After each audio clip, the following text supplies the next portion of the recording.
Fame Farm fans. It's not October, it's August 18th. It might be October before I get this published. And what we're looking at is a field of fine fescue. I don't know if the fineness of the grass shows through, but it is wonderful hay. And I just found this at the beginning of the month, and I haven't mowed hay since the beginning of the month because we got into this pattern of rain every other day. We didn't necessarily get a bunch. Some people got flooded. We didn't necessarily get that much. But so we're finally back to hay 2 weeks later. That's the story of my summer.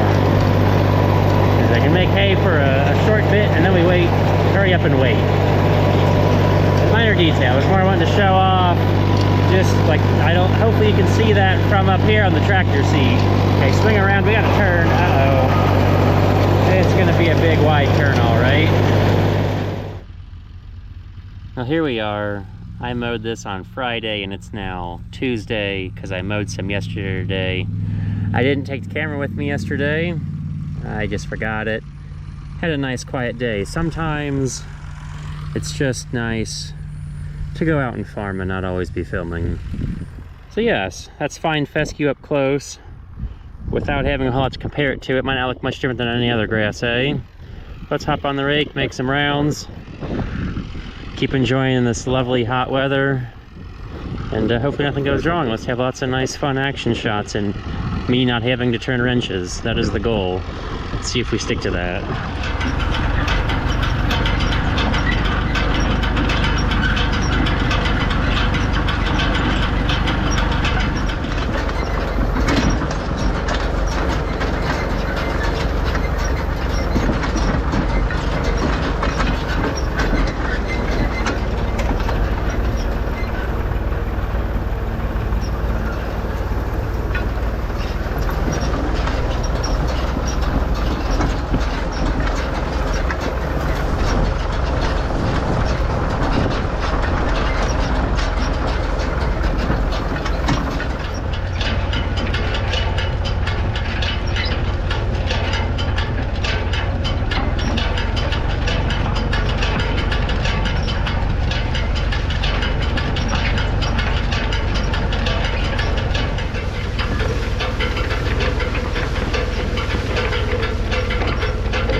Well, the field is raked, and we're just waiting on wagons to get here. One thing I wonder if anybody can see if it comes out on camera, you can see where the windrow's laid out there, and like where they didn't cover the tire tracks. Like, you know, I leave the windrow narrow. Well, it's not really that narrow, it's actually fairly wide, especially for a 7-foot cut. But you can tell where the hay laid and where there wasn't hay on top, because the grass is green underneath where the hay was. And where the hay was not, the grass is not green. So maybe leaving the hay lay here a couple extra days because I had other stuff to do and other hay to mow and whatnot. Maybe that will help the grass recover thanks to being shaded by the hay. I don't know, just an odd thought.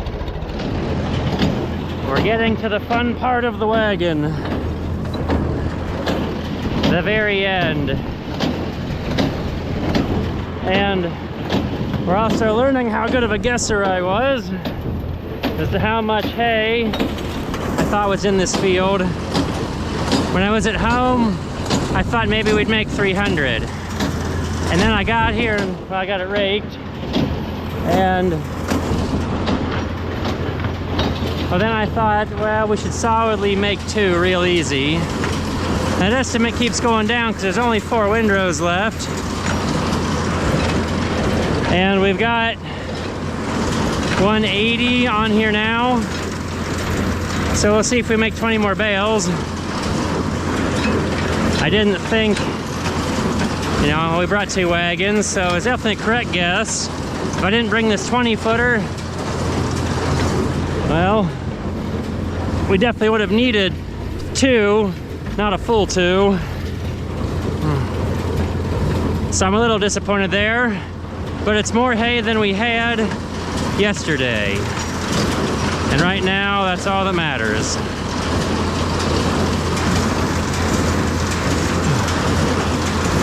Oh yeah, if anybody's local, let's see how good your vision is looking at the business across the street. And I don't know how far away from home I am, but when you see good hay on the side of the road, you gotta mow it.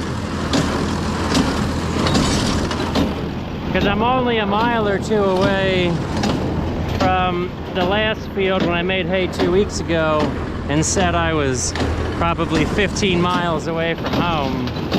Maybe next year we can consolidate these 2. I just didn't have the luck of timing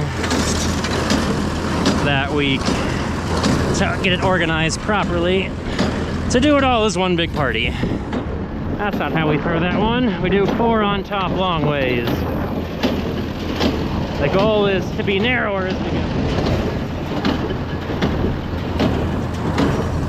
I'd say the thickest part of the field is out front, and we definitely find out whether we can make it to the end of the windrow. Be 3 windrows short, a whopping 15 bales. I thought about stacking this as 6s instead of 5s.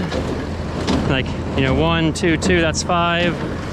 And 6 is 2, 2, 2. This deck is wide enough, but if I got too many, you know, long bales and I tried to rake it as even as possible and have Dad bale it in first gear, and the bales are coming out pretty consistent, just every once in a while, a little variation in how thick the grass was. And then I'd be scrambling to find a spot for a long bale while also running 20 feet to get started. So I just did it my standard way. Another fun thing on this wagon, we can hang on by the hair of our chinny chin chin instead of having to stand up the bales or on the bale chute. Even though I am a big fan of riding the bale chute, as we've seen in years past.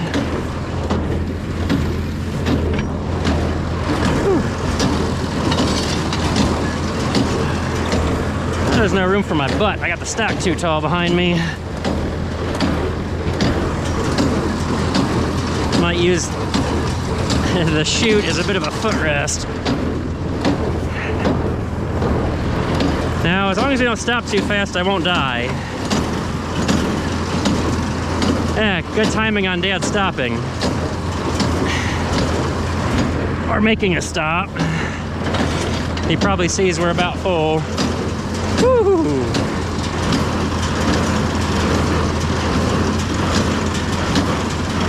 Pull the pin.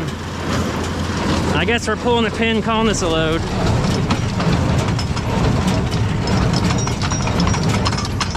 The special Nick hitch pin destroyed a nice old lady's driveway one day going across it and bent the hitch pin. Ta-da! So there's 175 to that column, plus there's like 3 or 4 extra bales back there, so we'll say 178 and 21 on the front. Man, so we got 199 on here? Oh, rats. Well, can't win them all. Well, we're gonna get over 200. But I don't think we'll make 250. Oh well.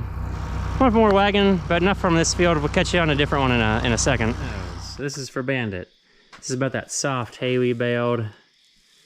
Like, hopefully it shows up just how nice and fine that is.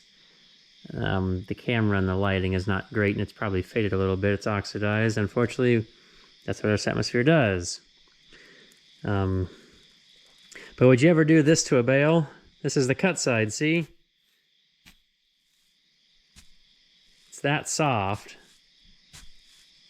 that I'm not afraid of getting it under my nail. It's just for the softness of hay, of what's out there. Bandit likes to do that demonstration on, well, he doesn't have any bales right now, but for his cut Dishon or MC rotary scythe, how it shreds the hay real fine. Well, I didn't do that. I just happened to have really soft hay. So I just love doing this and maybe scaring everybody. Even me too. And I've got long nails, so it's not like it's being deflected. That'll just get right up in there and lodge in and really hurt. But it didn't. Well, we can see a couple windrows out there. I kept raking after dark. And here we are. I gotta do some setup. You know, we gotta get out of the seat, unfortunately. Can't be too lazy, gotta get out and crank the pickup down, and I usually run that very light, and I think that's probably light enough. And another thing we gotta do, we gotta check, we gotta get up down here, make sure we have a good day, and have all the net facing down, because just the wind of the road blows it around. Make sure it's all down. I don't think this perspective necessarily shows off just how much I tried to make the windrows nice and wide.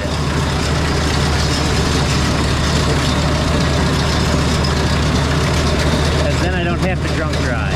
Highlight of the season.